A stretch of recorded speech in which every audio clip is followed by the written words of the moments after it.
See, mida ma teen, ma arvan, seda saab kindlasti kirjaks nimetada, sest et istun 3, 4, 5, 6 päeva varjas, passin seal 14 tundi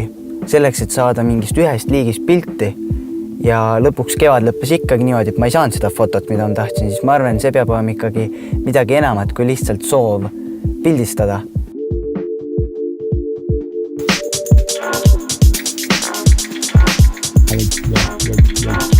Oletame, et rebase kutsikas ise tuleb, enda uudishimust tuleb mulle nina alla,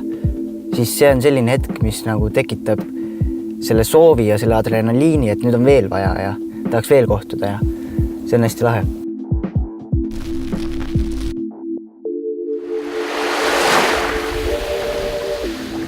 Kui kunsti defineerid praegu justkui, et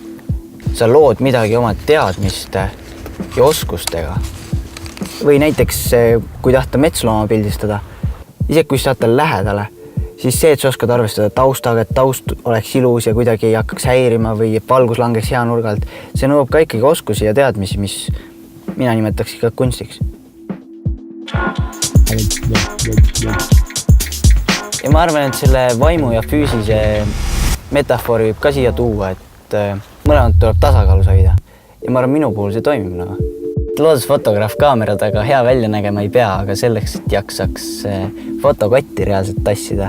selleks peab ikkagi füüsiline vorm hea olema ja ma arvan, jõusaal nagu annab mulle seda. Et nagu Fred Issi on öelnud, et tema kirik on mets ja ma arvan, et ma olen ka selles mõttes väikest viisi nagu missionäär, et ma tunnen, et minu roll siin on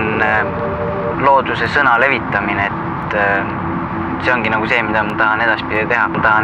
teha.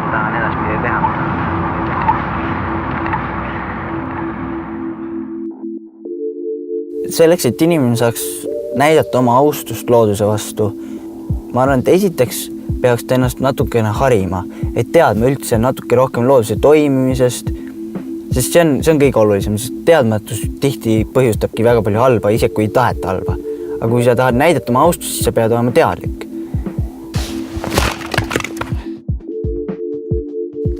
Ma usun seda, et muutus algab sinust endast, et kui sa tahad näha mingit muutust maailmas, siis sa pead alustama endast ja see, kuhu poole ma ise püüdlen, ma südamest loodan, et see on nagu mingi muutus, mingi positiivne muutus.